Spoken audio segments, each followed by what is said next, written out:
నుంచి వెయిట్ చేస్తున్నా సినిమా అయితే మాత్రం మన ఫుల్ మీల్స్ సినిమానే చెప్పాలన్నమాట. సినిమా ఎస్పెషల్ అల్టిమేట్గా ఉంది. ఫస్ట్ హాఫ్ అయితే అరాచకం అన్న. ఇది ఏంటంటే మెయిన్ ఒక ఎంటర్టైన్మెంట్ ఐటమ్ సాంగులు ఎలివేషన్లు ఈ కాదన్న, సోషల్ మెసేజ్ ఉన్న సినిమా అనమాట. ఈ సినిమా అయితే రామ్ చరణ్ అన్న ఎరగదీశాడు.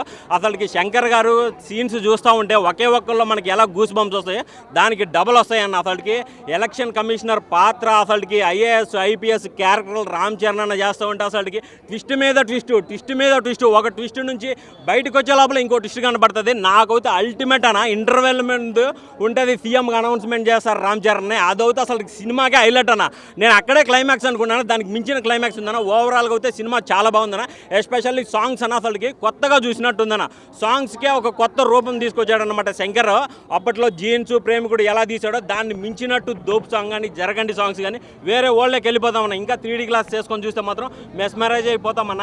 One and only Ram Charan అన్న. రామ్ చరణ్కి ఈక్వల్గా అసలుకి మనకి ఎస్జే సూర్య అసలుకి అతను డైలాగులు చెప్తా ఉంటే అసలుకి మెంటల్ వస్తూ ఉంది బ్రో. అసలుకి ఆయన యాక్షన్ కన్నా ఆయన వాయిస్కే ఇచ్చేయచ్చు బ్రో, అంత బాగుందన్నమాట. ఎస్జే సూర్య కానీ రామ్ చరణ్ గారు కాంబినేషన్ సీన్స్ అయితే అల్టిమేట్లీ గూస్ బంప్స్ అన్న. సీజ్ ద లారీ, దీంట్లో వచ్చేసి సీజ్ ద ఇది షిప్ అంటాడు, ప్లస్ ఇంకోటి సీజ్ ద కంటైనర్ అంటాడు అనమాట. ఆ డైలాగ్ పవన్ కళ్యాణ్ గారు గుర్తొచ్చారనమాట. కొన్ని సీన్స్ పవన్ కళ్యాణ్ గారిని కానీ ప్రిఫరెన్స్ తీసుకొని తీశారన్న. సినిమా అయితే చాలా బాగుందన్న.